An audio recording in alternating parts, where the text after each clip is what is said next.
সুপ্রিয় দর্শক, আসসালামু আলাইকুম। কেমন আছেন সবাই? আশা করি আল্লাহর রহমতে ভালোই আছেন। চলে এলাম আজকে একটা নতুন রেসিপি নিয়ে। চলুন তাহলে দেখি আজকে রেসিপিটি। আজকে বানিয়ে নেব সরিষা ফুলের পকোড়া। এরকমভাবে আমি এক মুঠো সরিষা এরকম ছোটো ছোটো করে ডগাটা এরকমভাবে ভেঙে নিলাম। এখন পরিষ্কার করে এটা বেছে নেওয়ার পরে এখানে আমি জল একটা বাটির মধ্যে ফুটতে দিয়েছি, এরকম ডিশের মধ্যে দিয়ে। এখন জাস্ট একটা ফুটে উঠবে, ফুলটা দিয়ে আমি ওভেন বন্ধ করে দেব। এখানে আমি ঢাকা দিয়ে মোটামুটি 5 মিনিট রেখে দেবো। এইদিকে আমি একটা বাটির মধ্যে মশলা রেডি করে নিচ্ছি। লবণ, হলুদ গুঁড়ো, জিরা ধনে গুঁড়ো, চাট মশলার গুঁড়ো। চাট মশলা এখানে যদি না থাকে তাহলে ম্যাগির মশলা দিয়ে এটা তৈরি করে নিতে পারেন। এখানে কিন্তু ম্যাগির মশলাতে টেস্ট অনেকটাই বেড়ে যায়। আর নিয়েছি এখানে পেঁয়াজ কুচি, ধনেপাতা কুচি, লঙ্কা কুচানো, এখানে আদা রসুন এগুলোও কুচানো দিতে পারেন।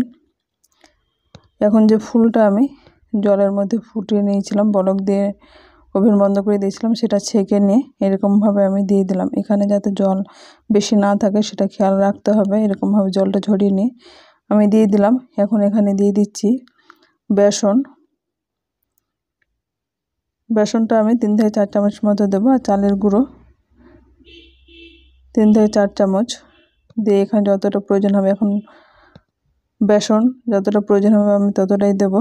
বেশি এখানে দেওয়ার প্রয়োজন নেই, যতটা বাইন্ডিংয়ে দরকার। 3 করে আমি 6 চামচ আমি বেসন আর চালের গুঁড়ো ব্যবহার করেছি। এখন এটা ভালোভাবে মাখা হয়ে গেছে। ওভেনে একটা কড়াই বসে কড়াইটাতে তেল দিয়ে তেলটা ভালোভাবে গরম করে নিয়ে এখানে আমি পকোড়া শেপ করে দিয়ে দিলাম তেলের মধ্যে। এখানে সাইজটা আপনারা নিজেদের পছন্দ মতো করে তৈরি করে নেবেন। আমি ছোটো ছোটো করে এরকম পকোড়াগুলো তৈরি করে নিলাম। এখন মিডিয়াম ফ্লেম করে নিই উল্টে পাল্টে এরকমভাবে গোল্ডেন ব্রাউন কালার করে ভেজে নেব। এক সাইড হয়ে গেছে, এখন অপর সাইড এরকমভাবে উল্টে দিয়ে এরকমভাবে আমি 2বারে পকোড়াগুলো ভেজে নেব। একেবারে হয়নি, তো 2বার এরকমভাবে আমি ব্রাউন কালার করে ভেজে নেব। এরকমভাবে একবার ভাজা হয়ে গেলে দ্বিতীয় ব্যাচে সবগুলো পকোড়া ভেজে নেব। এরকমভাবে তৈরি হয়ে গেছে সরিষা ফুলের পকোড়া। আমার রেসিপিটি কেমন লাগলো আপনারা অবশ্যই কমেন্ট বক্সে কমেন্ট করবেন। আমার চ্যানেল নতুন বন্ধু হয়ে থাকেন তাহলে সাবস্ক্রাইব করে পাশে থাকার অনুরোধ রইল। পাশে থাকা বেল আইকনটা প্রেস করে দেবেন, তাহলে যখন কোনো ভিডিও আপলোড দেবো সর্বপ্রথম নোটিফিকেশন পেয়ে যাবেন। আজ তাহলে এই পর্যন্ত, ফিরে আসছি নতুন কোনো রেসিপি নিয়ে। ভালো থাকবেন, সুস্থ থাকবেন। আসসালামু আলাইকুম।